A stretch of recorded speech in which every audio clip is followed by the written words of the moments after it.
Hi, Jeff. Welcome to the show. Hey, Jason, thank you very much for having me. It's a pleasure. So, Jeff, I know you're pretty much like an IT expert. We certainly want to get through more of your services in a bit, but ransomware, huge issue. We see it from the criminal side, defending individuals who might be trying to do a cyber attack, putting ransomware to try to get money from people. From hmm your expertise, what is ransomware? Let's start there. What is it? Sure. Well, if you, you're right, it's a huge problem. And in its simplest form, it's ransomware is when the bad guys take over your computer. Basically, what they do is they'll encrypt everything and then hijack it. You pay them for the decryption key, and sometimes they'll give you the key and sometimes they won't. The real trouble is the new version of ransomware, which is extortionware.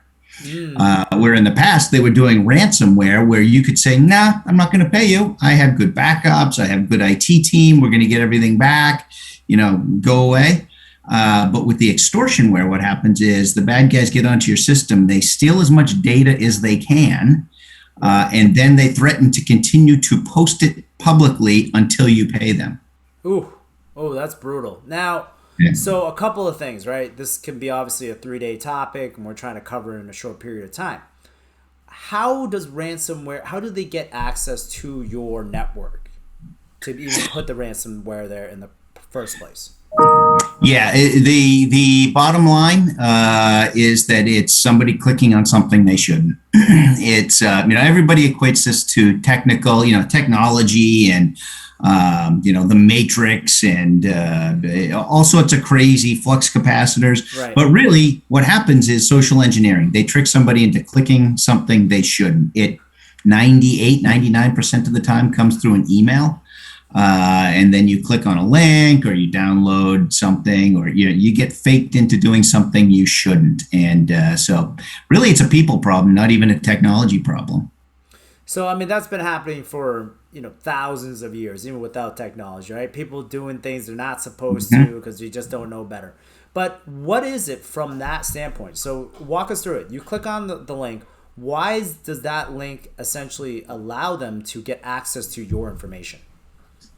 Yeah, well, what happens is it generally, when you're talking about security and cybersecurity, you need to have as many layers in place as possible because the bad guys generally are really smart but really Right. lazy. And so if it's hard to get in, they're going to move on. So what happens is they'll send an email. It's got a bad link in it. It's the link that sends you to a bad site. It's from, hey, this is your boss. You have to click this right away or you're fired. So they click on it, takes them to a site, and then that site takes advantage of some 0 day exploit or something you'll see on the news to inject code onto your system, where if your system is not patched, that's your next layer of security. If your security updates are not patched on your system, then that code can run on your system. It takes over, it encrypts everything, and then from there it can spread across your network to everybody else who's also not patched. Wow, wow. That's so with the sharing of networks nowadays, right? Because that's like a big thing right now. Everyone's Mm. just trying to share information because it used to be you could walk down the hall and talk to someone. You can't do that anymore. So there's a lot of file share going on. Is that something that just infects it because networks are more connected now more than ever?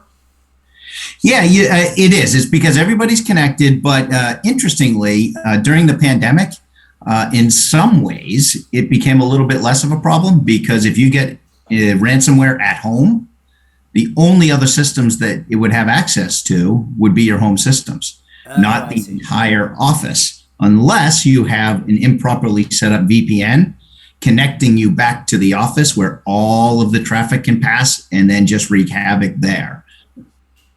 So is that something that your firm helps with, helping people set up the at home stations, make sure it's properly secured, and that's something that you can help with on the front end to help prevent some of these tragedies? Yeah, that's exactly what we do. There's companies that do the after, and then there's the companies that do the before. And we're the before. We don't do the forensic cleanup afterwards. We help you make sure you avoid the situation in the first place.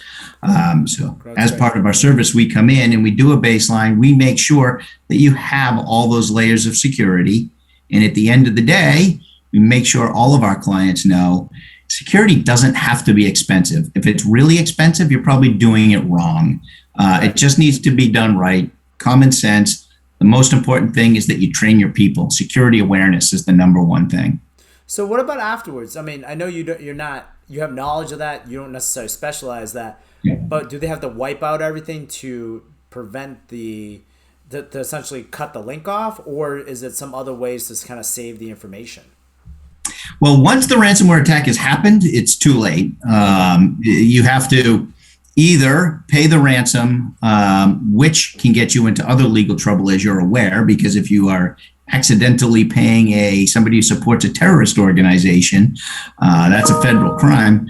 But even if you pay and you get your system back, you still then need to do all of the appropriate security measures that got you in trouble in the first place that you didn't have in place. Otherwise, you have to wipe your computers out, start everything all over again from scratch, and then still put all the security layers in place that you didn't have properly the first time. Now, ransomware is not the only thing that you guys specialize in. When is a good time for people to call Jeff? The best time to call us is when you have any level of uncertainty. You see in the news all of these bad things going on, and you're a business owner saying, I don't know if we're protected from this. I don't know if we have a plan in place. Am I going to wake up tomorrow and my company is going to be gone because it got ransomware or extortionware? If you're having any of those kind of thoughts, that's when you should call us. That's wonderful. And then, so you said that you're essentially a full service in terms of setting up people's computers and the networks to make sure it's secure and proper. We are, yeah. Beyond just security, we start everything foundationally from security and business continuity. And from there, we become our client's CIO, network admin, help desk, everything in between. Yeah, one of the things that I really loved about you with the people I sent there was that for the first time we realized that people have different operating systems inside their home, right? It was never an issue before because you're all using like company stuff. But then like people weren't talking to each other. It wasn't intuitive. Should we be using this program versus that program? And what a disaster that was, that you were kind of helping these companies kind of navigate this new world to kind of make sure that different systems were talking to each other. Yeah, it's been a huge problem that most, especially SMB type companies, don't really think about. Is especially during COVID when everybody's distributed and working in different environments, is you have data sprawl.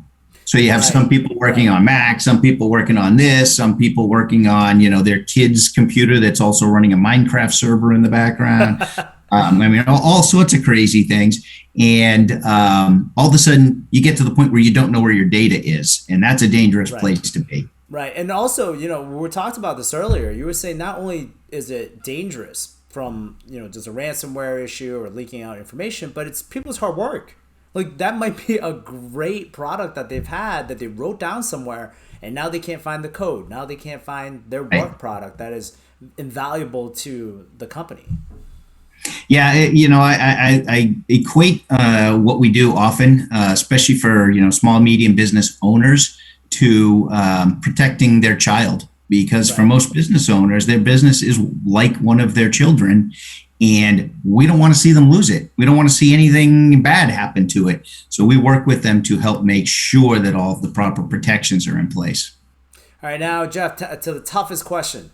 Who's starting more games this year? Cam Newton or mac and cheese? I'm buying into the camp that says Cam's not going to go more than about 4 games. So I think we're going to start with Cam, and then we're going to end with Mac, and it's I'm calling 11 wins. Wow. Okay, I got you on record. So we're going to see how it goes at the end of the season. I want you to come back and give us your best tips in terms of how to prevent from ransomware. Unfortunately, we don't have enough time in this episode to do it, but I would love for you to come back to do that. I would love to be back and talk again, Jason. Thank you, Jeff. All right. Have a great day.